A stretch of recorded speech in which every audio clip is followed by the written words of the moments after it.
2004, UPA won, came to power. Elections got over. Nobody knew who is the Prime Minister. 10 days it took. They said, and he is the Prime Minister.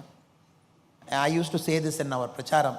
In Kala movie, our superstar Rajinikanth, there is one famous dialogue. One fellow will come and say, sir, I am a hero. And Rajini will ask his friend, hey Kumar, yaar hai? There is this very famous dialogue. Likewise, suddenly after 10 days, they said, he is the Prime Minister. All of us asked, Kumar, yaar hai? Then, frankly speaking, 90% of us did not know who the hell is Manmohan Singh. We said, who is this guy? Then they took explanation for one day. No, former Reserve Bank governor. He contested in Delhi, lost once. He's such a nice person. Please believe us, he's a good man. And he's your Prime Minister. Sir, if you look at demographic blunders over the last 50 years in the whole world, I believe this should be number one. First time a Prime Minister was imposed on a country that thrives on democracy. This is a country, it's noisy democracy. Tea shop fight, bus stand fight, everywhere we fight because it's democracy.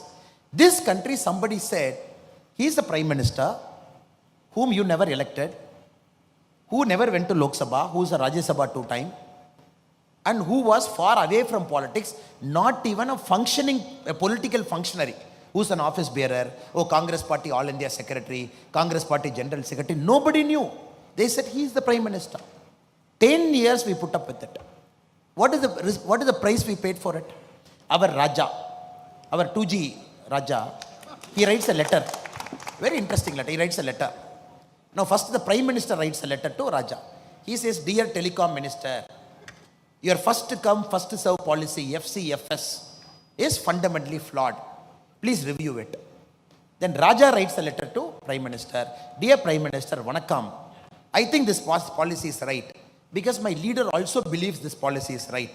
And I am going to stick with first come, first serve. This is the bare essence of 2G scam. Where Raja decided, he put a cut-off date. He said, look, day after tomorrow is a cut-off date. Whoever has given the application before the cut-off date, first come, first serve, I am going to qualify them. I am going to give them license. Do you know how many pages somebody has to fill, sir? 727 pages you got to fill. Company, financial statement, which you took. And the essence of 2G scam, people got the document 1 week before, people filled it. When Raja said, tomorrow morning it is starting, the application 7 o'clock it is open.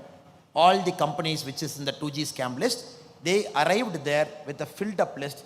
They said, come on, please take it. First come, first serve. Give me my license. Why it happened? Because a strong Prime Minister was not there who couldn't say, this is stupidity of the highest order. Please take this logic back. So nobody is saying Manmohan Singh is corrupt. This country right now is not searching for somebody who can claim, I am like a Buddha, I will sit there and watch what is happening. I will not. This country wants a functioning Prime Minister. Even 10 years from now, when Pakistan and China decides to do a two-pronged attack on India at the same time, this country should be resilient enough to face it. So that is the challenge before us. Do we have a Prime Minister of that caliber? I am just giving you one example of first come, first serve. How a Prime Minister who is not accountable to the public, because the Prime Minister is not elected. The Prime Minister doesn't have a constituency of his own. The Prime Minister doesn't go on campaign for every state election.